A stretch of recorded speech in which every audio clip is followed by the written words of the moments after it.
상식적으로 생각을 해봐요. 무슨 방법을 써도 소통이 안 되는 사람을 그 자리에 앉혀놓으면 그 조직은 망할 수밖에 없는데.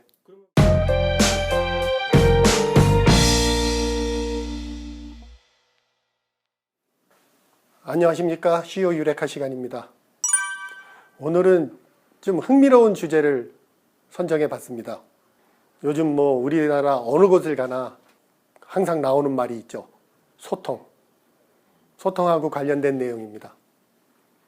그래서 저도 소통에 대해서 상당히 많이 이제 고민들을 하고 어떻게 해야 소통을 갖다가 잘할 수 있을까 이런 것들을 고민했는데 어느 날 갑자기 떠오른 게 그럼 불통은 뭘까? 소통이 안 된다는 얘기는 불통인데 그럼 불통은 무엇이길래 소통이 안 될까? 하고 생각을 하다 보니까 이것은 어떻게 보면은 동전의 앞뒷면, 소통과 불통이 완전히 별개의 것이 아니라 앞뒷면이다. 결국은 한쪽에서 벌어지는 일을 거꾸로 해석을 하면은 해결될 수 있지 않을까. 그런 생각이 이제 문득 들었습니다. 그래서 그 정리한 내용을 한번 설명을 드리고자 합니다. 우리가 불통도 막연하게 불통이라고 그러는데 우리나라 말 중에 재밌는 말들이 많이 있습니다. 깡통이라는 말도 쓰죠, 우리가. 깡통은 뭐냐 하면은 아는 것이 없어 머리가 텅 빈 사람. 뭔가 머리가 비었다는 것을 얘기하죠. 속 빈 깡통이 아니라. 그런가 하면은 불통이 또 있습니다. 이 불통은 다른 사람의 생각이나 견해 따위를 이해하지를 못하죠. 그러니까 흔히 쓰는 말이 고집불통이라고 그러죠. 그 다음에 또 하나가 꼴통이라는 말도 있고 목통이라는 말도 있습니다. 이것은 뭐냐 하면은 머리가 나쁜 사람을 속되게 하거나 말귀가 통하지 않는 멍청하고 답답한 사람. 그 다음에 분통이 있죠.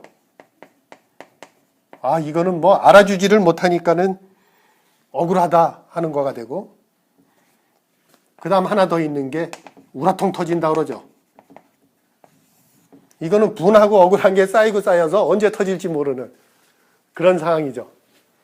결국 지금 우리가 조직에서 소통이 안 된다고 할 때는 대표적으로 보면은 이렇게 5가지가 골고루 흩어져 있는 거겠죠. 상사 중에 참 생각이 없는 상사가 있을 수 있을 테고, 자기 멋대로만 하려고 하는 사람이 있을 테고, 진짜 아는 거 없는 사람, 그래서 무슨 얘기를 해도 이해를 못하는 사람, 그 다음에 공감이 안 되는 사람, 그래서 참 분통이 터지는 사람, 그 다음에 결정을 안 하거나 해갖고서는 우라통 터지는 사람.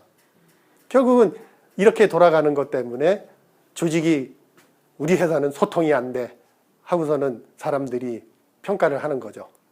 그러면 아까 얘기했듯이 동전의 앞뒷면이라고 그랬거든요. 이걸 반대로 해봅시다. 반대로 해보면 어떻게 돼요? 이 상사가 자기가 목적도 명확하고 어디로 가야지 될지 방향도 알아요. 좋겠죠? 그 다음에 실행도 잘해요. 동기부여를 하면서 직원들을 격려하면서 실행을 갖다 해요.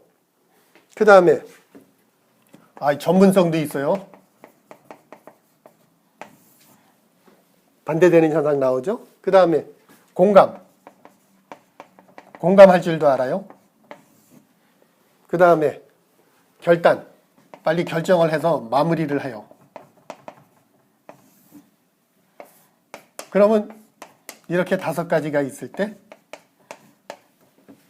여기는 불통이라고 할 수 있겠죠. 이거에 반대되는 게 소통이죠. 소통은 뭔가 서로 이렇게 도와줘요. 올바른 생각과 자기의 명확한 목적을 가지고 실행을 해서, 실행을 하는데 필요한 추가 지식은 학습이라든지 공부를 통해서 확보를 하고, 그것을 가지고 아이디어가 나오면은 의견 수렴을 하고, 그 의견 수렴 중에서도 또 골라서 심사숙고 해갖고 결정을 하는, 이렇게 돌아가면은 소통이 되는 거겠죠. 소통을 사전에서 얘기하는 거는 의견이나 의사 따위가 남에게 잘 통한다는 거예요. 친구들끼리 만나서 수다 떨 때는 이런 거 고민 안 해도 되죠. 그냥 자기 하고 싶은 얘기들 막 하고 끝나지만 기업이나 조직은 어떠한 목적을 가지고 일을 하는 건데 자기의 목적을 실행해서 성과를 내고 성공을 하려면 이 과정을 거치지 않으면 안 되잖아요.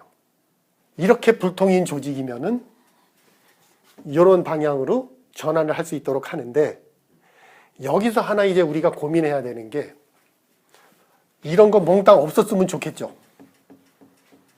근데 이건 못 없애요. 왜냐? 서로 다른 사람들이 조직 내에서 서로 얽히고 설켜서 돌아가는데 이걸 조금 거창하게 얘기하면은 동양 사람들은 기본적인 철학이 견제와 균형입니다. 상대방이 있을 때 나를 해코지하는 상대방이 있다 하더라도 그 사람은 나를 견제를 하는 거고 나는 그 견제에 맞대응을 해야지 되고 균형을 이루면서 돌아가는 그러한 것을 갖다가 공존 공연하는 그런 마인드를 갖고 있죠. 근데 서양 사람들 같은 경우는 디바이드 앤 컨커라고 그러죠. 쪼개서 정복한다. 그러니까 그 사람들은 정복을 해야지 되는 거예요. 상대를 없애야지 되는 거예요.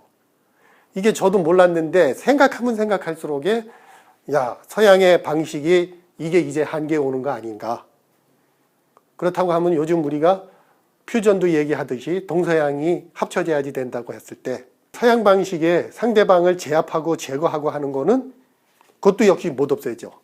하지만 그것을 견제를 하고 균형을 하는 걸로 바꾸면은 오히려 보다 나은 방법을 찾을 수 있지 않을까 해서 이렇게 말썽을 일으키는 것들이 내부에 존재할 수밖에 없지만 우리가 소통의 노력을 가지면서 요 크기를 자꾸 줄여나가자는 거죠. 별 표시가 이렇게 작아지면은 그때는 훨씬 더 즐겁고 신나고 일할 맛 나는 일터가 될 것이고 이게 자꾸 커지면은 잘 돌아가는 소통을 갖다가 압박을 하니까 이거는 예전과 같지 않게 왜 이렇게 힘이 드느냐 서로들 말이 안 통한다 이렇게 되는 거겠죠. 소통에 대해서 너무 소통만을 하지 말고 불통이 뭔지를 한번 찾아보고 그 불통의 반대를 생각하면서 어떻게 하면 불통을 줄일까 해서 소통의 영향력이 크도록 할까. 근데 여기서 중요한 것은 이렇게 전이돼 가는 과정에 상사들의 노력이 있어야겠죠. 요즘 그러대요. 노력이라고. 조직에서 불통이 된다, 소통이 안 된다 하는 거의 핵심은 상하 간에 발생하겠죠. 동료들 간에 발생하는 경우는 좀 드물죠. 동료 간에도 그게 발생한다고 할 것 같으면 그거는 부서 이기주의가 팽배되어 있는 진짜 의사소통 안 되는 큰일 나는 조직이 될 테고 대부분은 상사와의 스트레스 이런 것 때문에 이제 문제가 발생하기 때문에 첫 번째로서 조치를 취해야 될 사람들은 상사입니다. 그래서 상사들이 이렇게 변하려고 하는 노력을 보여주고 그것을 밑에서도 느끼면서 같이 문화를 만들어가는 그것이 소통에 접근하는 또 다른 방법이라고 말씀드릴 수 있습니다. 사실 저희가 지금 진행하고 있는 CEO 유레카 과정에서는 이 과정을 수치화해서 좀 더 분석을 하고 흔히 우리가 측정할 수 없으면 개선할 수 없다고 그러죠. 이 소통도 한번 측정을 해보자 이거죠. 해서 이 각각의 단계들이 어떤 수준인지 간단하게 당신네 회사의 소통을 몇 점으로 표시하겠습니까? 했을 때 자신 있게 표시할 수 있는 지금은 소통이 몇 점이냐 그러면은 100점 만점입니까? 10점 만점입니까? 내지는 그걸 어떻게 점수로 합니까? 사람 마음을 어떻게 읽습니까? 제가 제시하는 거는 직원들의 마음을 읽고 신뢰를 얻자.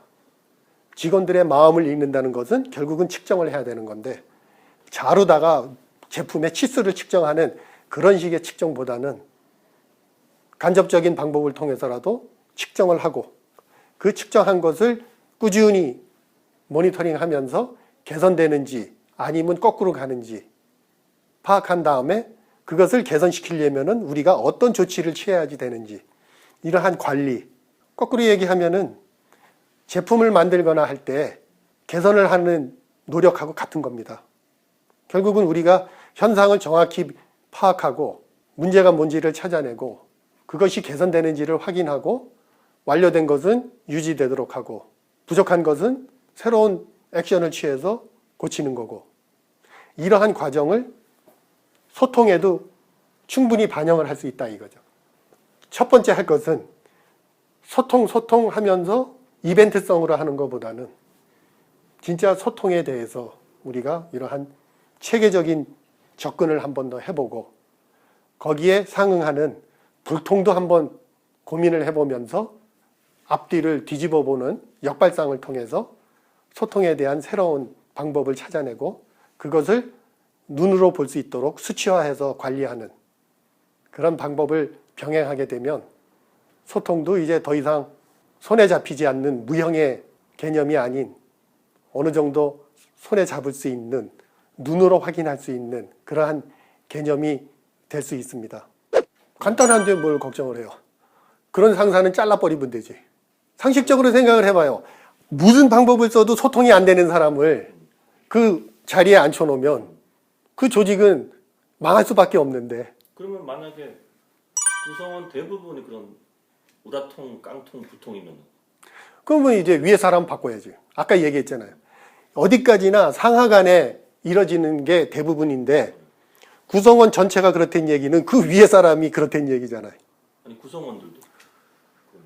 그러면은 그 회사는 이제 조만간 망할 수밖에 없지. 아니 똑같잖아요. 각자 도생의 길로 가잖아요. 각자 도생의 길로 가면은 각자 자기 살겠다고만 가는데 그럼 다들 흩어지는 거고 그럼 망하는 거죠. 그것을 측정을 하자는 거잖아요. 깡통인 경우는 어떤 건지, 우라통인 경우는 어떤 건지 이거를 통해서 측정을 하면 이 사람이 어디가 부족한지를 알잖아요.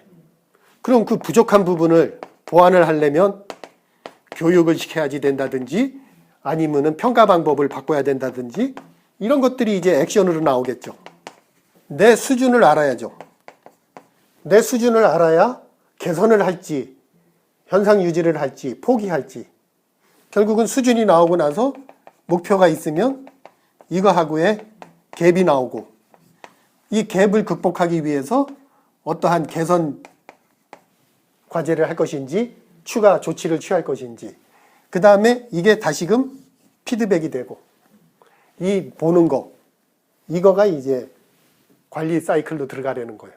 그래서 이게 일상생활화 되면 이건 뭐 알아서 다 고쳐지게 돼 있는 거죠.